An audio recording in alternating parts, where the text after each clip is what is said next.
गिरिराज जी को प्रणाम करके इंद्र चले गए। आगे मेरे गोविंद ने यज्ञ पत्नियों पर कृपा की है। एक दिन मेरे गोविंद जंगल में ग्वाल वालों के साथ में खेलने के लिए गए तो भगवान को भूख लगी। भूख लगने के बाद एक सखा से कहा, बोले भैया कुछ भिक्षा मांग करके लाओ, मुझे भूख लगी है। एक जगह यज्ञ हो रहा था रास्ते में, तो ग्वाल वाल आए, पंडित जी से कहा कृष्ण और बलराम को जंगल में भूख लगी है, कुछ भोजन सामग्री दे दो। तो उन्होंने मना कर दिया, बोले अभी यहां पर यज्ञ चल रहा है और यज्ञ से पूर्व किसी को कुछ नहीं दिया जाता, मना कर दिया। भगवान के पास लौट करके आए, बोले प्रभु किसी ने कुछ नहीं दिया। बोले कहां पर गए थे? बोले जहां पर पंडित जी यज्ञ कर रहे थे वहीं पर गए हैं। बोले नहीं नहीं, माताओं के पास जाना, आपको जरूर भोजन मिलेगा। सभी सखा आए और यज्ञ पत्नियां, जो ब्राह्मणों की पत्नियां थी वो घर में थी, और जाकर के कहा कृष्ण और बलराम को भूख लगी है, उन्होंने भोजन मंगाया है। जैसे बोला कि कृष्ण और बलराम को भूख लगी है, तो यज्ञ पत्नियों ने भोजन दिया नहीं, बल्कि वो भोजन लेकर के दौड़ पड़ी। हा, माताओं का हृदय जो होता है ना, वो पुरुषों की अपेक्षा बहुत कोमल होता है। पुरुष का हृदय जो होता है वो तो होता ही है, पर माताओं का हृदय जो है वो पुरुषों की अपेक्षा अधिक कोमल होता है। माताओं के जीवन में कितना त्रास होता है, लेकिन फिर भी वो सहन कर जाती हैं, जहर का प्याला पी जाती हैं। सबसे पहले माताओं को जागना पड़ता है घर में, और जागने के बाद बच्चों को तैयार करना पड़ता है, उसके बाद फिर उनका लंच तैयार करना पड़ता है, और उनको स्कूल छोड़ के आना पड़ता है। उसके बाद भी पति देवता ऑफिस जाते हैं तो उनकी झिल्लाहट सुननी पड़ती है कि अरे हमारी बेल्ट खोज के नहीं दी, अभी हमारा ये पैंट कहां पर पड़ा है, हमारा ये सामान का रुमाल कहां है। थोड़ी अब शब्द भी सहन कर लिए, उसके बाद लंच पैक करके दे दिया, उसके बाद फिर बच्चे आए, फिर बच्चों को लंच कर दिया। माने त्रास भी है, लेकिन फिर भी उनका हृदय कोमल होता है। इसके बाद भी यदि कोई घर में अतिथि आ जाए तो माताएं प्रसन्नता से उसे भोजन कराती हैं। इसके बाद भी माताएं भोजन लेकर के दौड़ पड़ी, बोले मेरे कृष्ण और बलराम को भूख लगी है।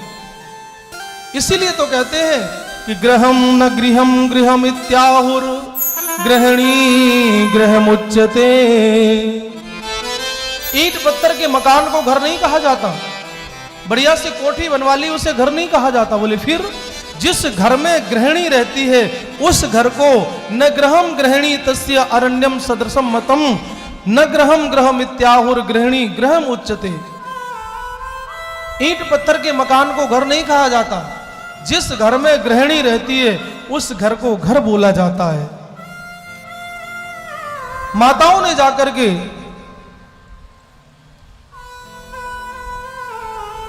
कृष्ण और बलराम को अपने हाथों से भोजन कराया, और आहा आज यज्ञ का भोक्ता साक्षात भोजन कर रहा है और यज्ञ पत्नियां उन्हें भोजन करा रही हैं। भक्ति में इतनी बड़ी सामर्थ्य साहब कि जा पर कृपा राम की होई, ता पर कृपा करे सब कोई। जिस पर भगवान की कृपा होती है उस पर सब कृपा करते हैं।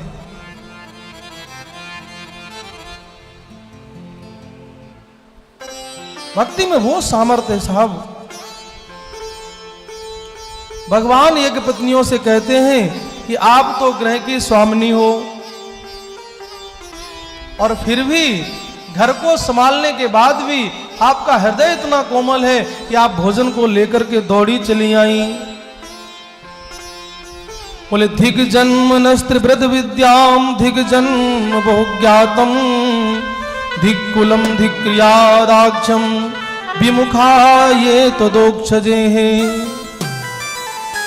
और जो पंडित जी महाराज यज्ञ कर रहे हैं उनके मन में बड़ा क्लेश हुआ, बड़ा दुख हुआ।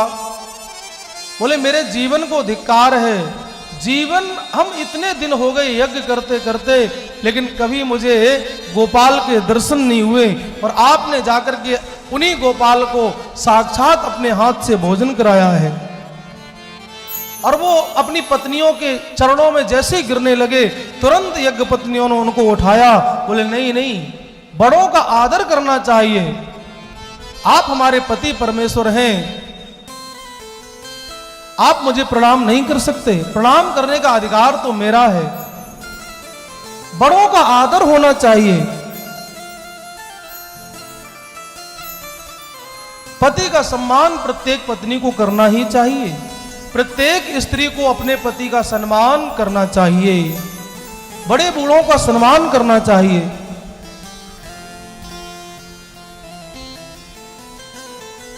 जिस घर में वृद्ध का सम्मान नहीं होता, उस घर में कभी शांति नहीं रहती।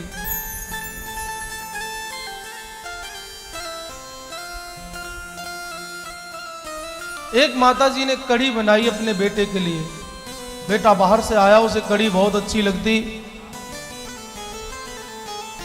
और जब कढ़ी बनाई तो कढ़ी खाने लगा, कहा कि माताजी तुमको जीवन निकल गया, इतनी वृद्धावस्था आ गई और तुम्हें कढ़ी बनानी नहीं आती क्या? मोर के आंसू जैसी कढ़ी बना के रख दी, कढ़ी कोई ऐसी बनती है क्या?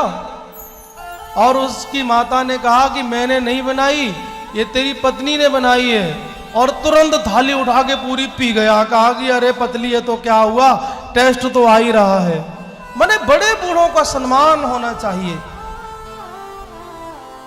यज्ञ पत्नियां पढ़ी लिखी नहीं है, लेकिन फिर भी भगवान तो सरलता से मिलते हैं, जिसके जीवन में सरलता है भगवान उसे मिल जाते हैं।